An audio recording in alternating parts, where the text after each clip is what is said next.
ele contava que ele voltava para casa reabastecido. E quem ensinou isso para ele foi Emmanuel. Ele falava, olha, quem me ensinou isso foi Emmanuel.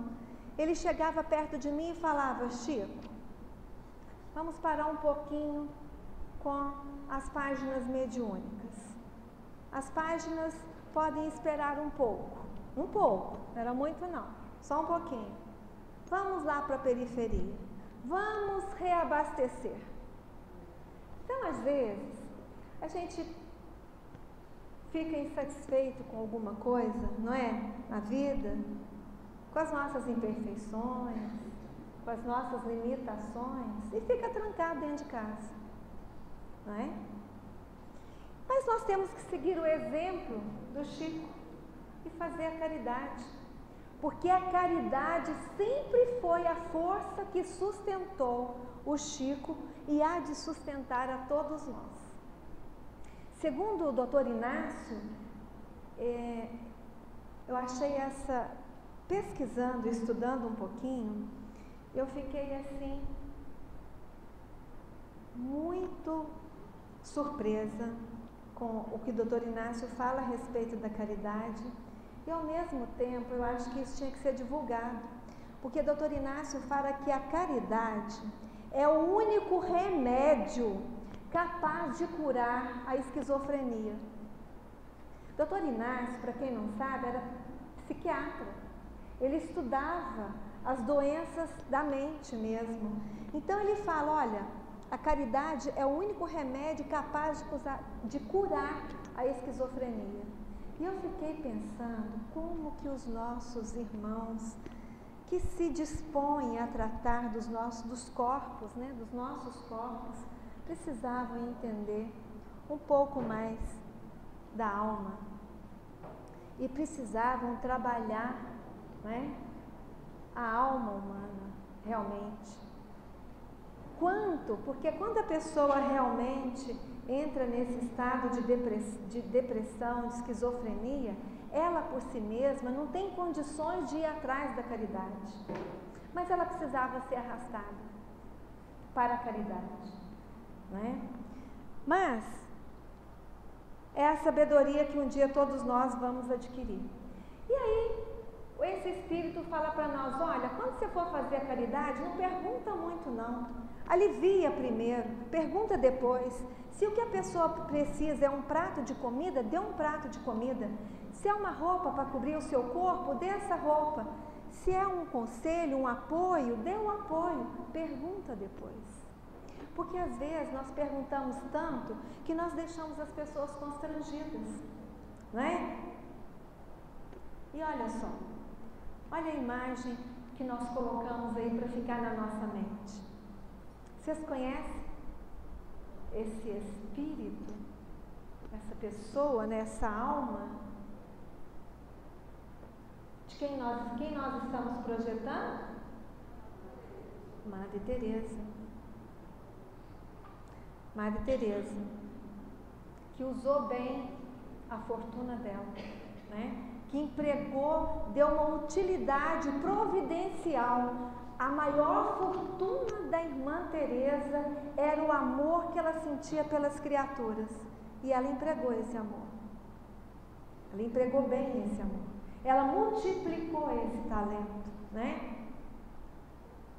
Mas eles falam também o seguinte, fala para nós, olha, às vezes a esmola, ela humilha a pessoa. Então, quando você for ajudar, né, a pessoa, quando você for ajudar com os bens que você possui, observa se o trabalho, se os conselhos, se o carinho, se a atenção, se o amor não são mais necessários e eficazes, né, do que a esmola. Porque eu volto a lembrar para vocês que a esmola é citada nesse capítulo porque naquela época, na época de Jesus, ainda não tinha essa utilidade, né? Ainda não existiam as empresas, né? Que as artes e realmente poderia, digamos, a fortuna poderia criar esses trabalhos que a fortuna criou ao longo do tempo. Por isso que aqui é citado muito, se fala muito sobre esmola. E então, Cheverus fala para nós, a riqueza da inteligência, ela deve ser usada como a do ouro. Então, assim como a gente pega o nosso ouro, o nosso dinheiro e aplica e compra, né, aquilo que nos é necessário, nós devemos usar a riqueza da nossa inteligência. Aplicar essa riqueza com o ouro. De que forma? Espalhando ao nosso redor, né, os tesouros da sua instrução. E com os teus irmãos, os tesouros do teu amor. Dessa forma, nós estaremos usando os tesouros da instrução. Aí nós estamos mostrando um outro espírito que também muito nos ajudou, né? Que veio, que era o apóstolo da não violência, que é Gandhi, né? E que veio também nos ensinar a amar, né? Ele veio livrar o povo dele do jugo do povo inglês sem violência, ensinando o amor. Então Emmanuel fala para nós que em verdade nós devemos a Deus tudo o que nós temos, mas nós possuímos apenas aquilo que nós damos. Só aquilo que a gente compartilha é nosso, porque ele volta para nós multiplicado. O amor que você dá, a vida é um presente. Nós podemos pensar que a vida é um presente. Aquilo que eu ofereço, eu recebo. Se eu dou amor, eu recebo amor, né? Se eu dou amizade, eu recebo amizade. Se eu dou carinho, eu recebo carinho. Se eu dou paciência, eu recebo paciência. Então, companheiros, nós devemos pensar que nós só possuímos aquilo que nós damos. Porque tudo que nós damos, nós recebemos de volta, multiplicado para nós.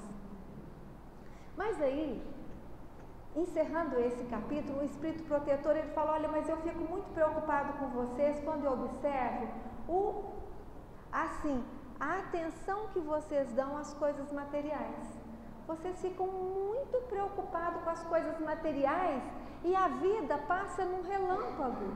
A vida vai passar rapidamente e vocês estão aí ainda presos às coisas materiais, ao bem-estar material e dão tão pouca importância ou quase nenhuma importância e nenhum tempo ao seu aperfeiçoamento moral, que é o que te contará para a eternidade. O nosso aperfeiçoamento moral é que realmente o que vai contar para a nossa eternidade. Então ele fala insensatos, porque pelo corpo que morre você descuida do espírito que é eterno. Então, companheiros, essa é a mensagem do Evangelho de hoje para nós. E nós sabemos que nos será pedida, assim como, né, aquele senhor que distribuiu os talentos, quando ele volta, ele pede conta do emprego dos talentos. Quando nós chegarmos ao plano espiritual, nos será pedido conta dos talentos que nós recebemos. E a grande missão da fortuna, gente, a grande missão da fortuna não é dar esmola. Aquele que tem a posse material, a sua missão não é dar esmola, porque a esmola, ela humilha muitas vezes a pessoa. A missão das grandes fortunas é dar trabalho, porque o trabalho desenvolve a inteligência e dá dignidade ao homem, porque ele se sente feliz, porque ele ganha o pão de cada dia, não é? E não se envergonha, então, né, daquilo que ele recebe.